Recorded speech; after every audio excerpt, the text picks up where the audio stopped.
Profesora, el tema que voy a desarrollar trata sobre las medidas socioeducativas impuestas al adolescente infractor en la ley penal en Paraguay. En Paraguay, la Constitución Nacional garantiza la protección integral del adolescente. Dispone que tanto niños como adolescentes pueden crecer de manera protegida de sus derechos y darles la dignidad que necesitan para vivir.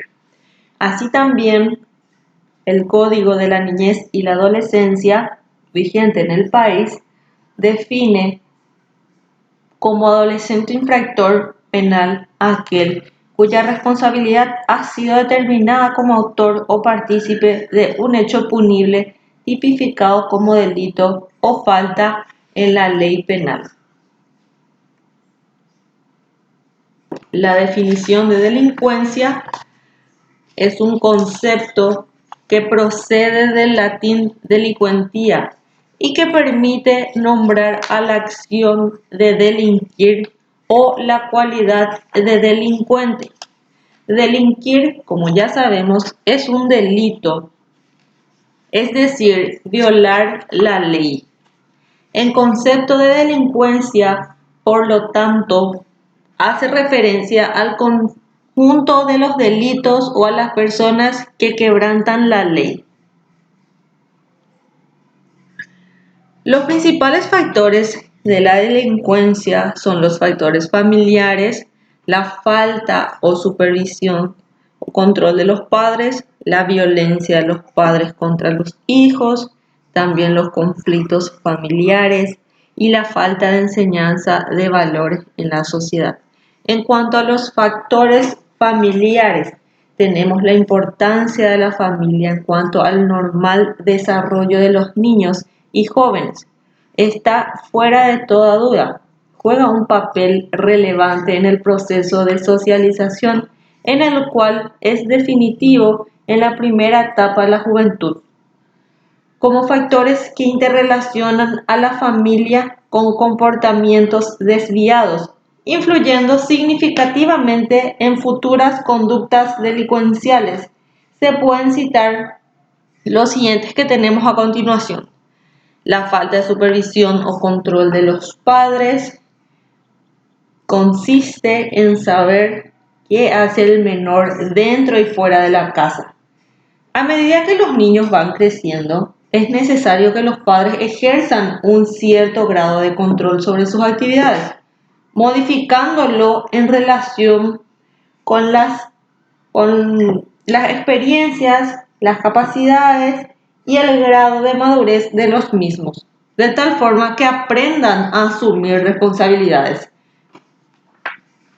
También referente a la violencia de los padres contra los hijos, en estos supuestos, los padres muestran unos sentimientos negativos, hostiles o crueles hacia el niño, que en su forma más extrema lleva al abuso psicológico del niño, a través del cual es humillado, atormentado y denigrado sistemáticamente, lo que se puede manifestar a través de una tendencia irracional a culpabilizar automáticamente al niño de los problemas, dificultades o fracaso de la familia, atribuir al niño características negativas, denigrarle como persona y tratarle injustamente y castigarle severamente.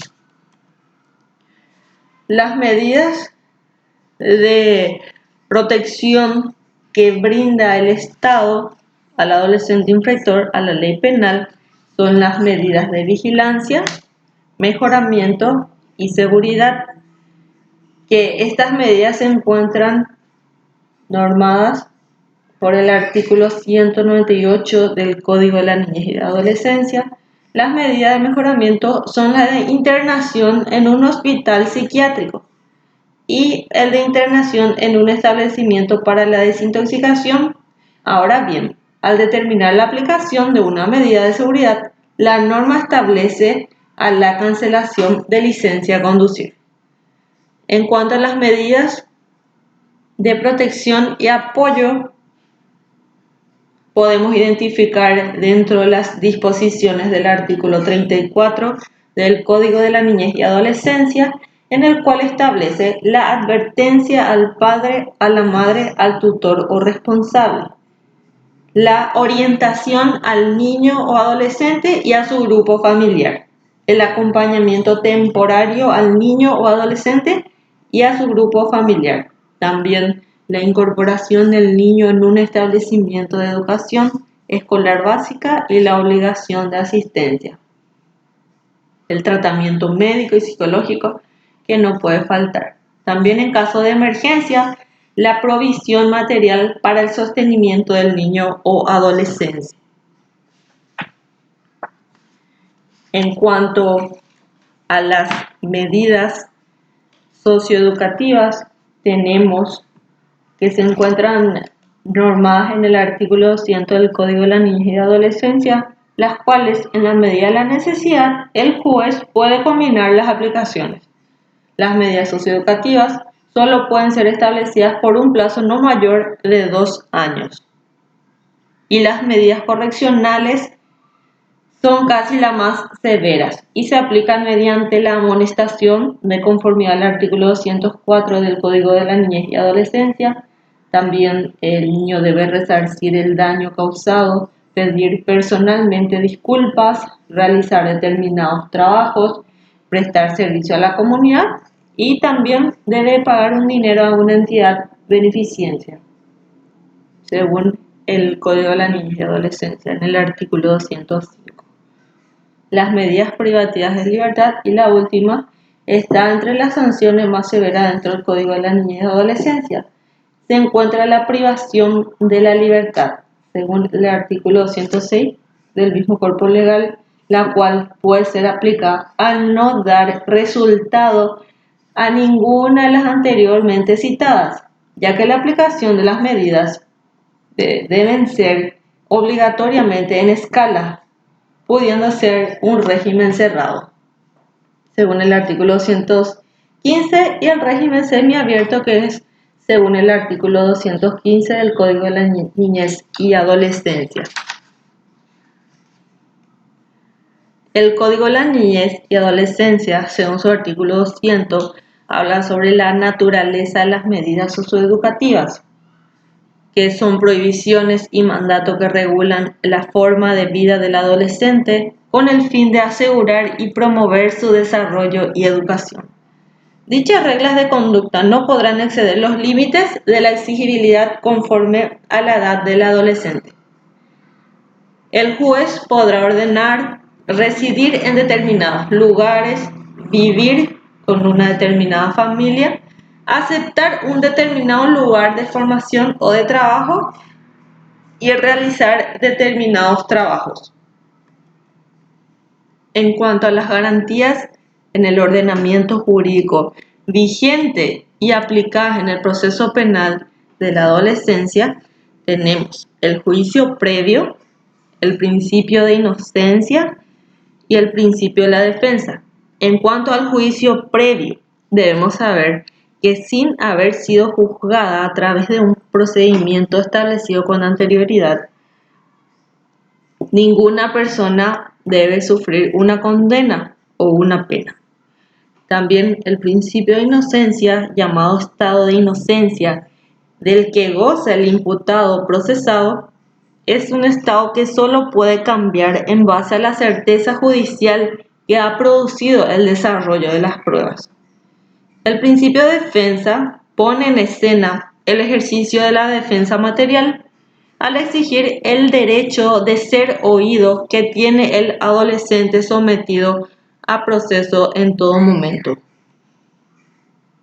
También tenemos el principio de impugnación, donde la garantía es una proyección de derecho a la defensa y es lo que en doctrina se conoce como el doble conforme. Tenemos el derecho a no ser objeto de injerencias arbitrarias.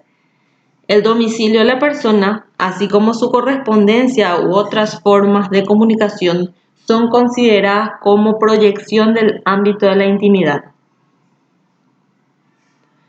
Y por último tenemos la finalidad de las sanciones en el proceso penal del adolescente, donde está estipulado en la Constitución Nacional, en el Código Penal y Código de la Niñez y Adolescencia.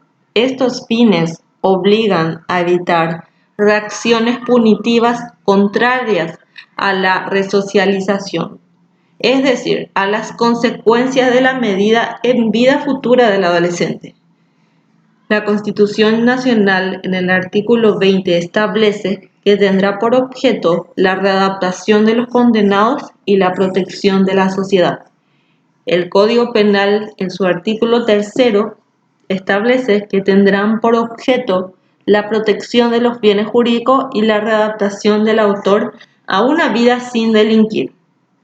Y por último, el Código de la Niñez y Adolescencia, donde establece aumentar su educación y adaptación a una vida sin delinquir.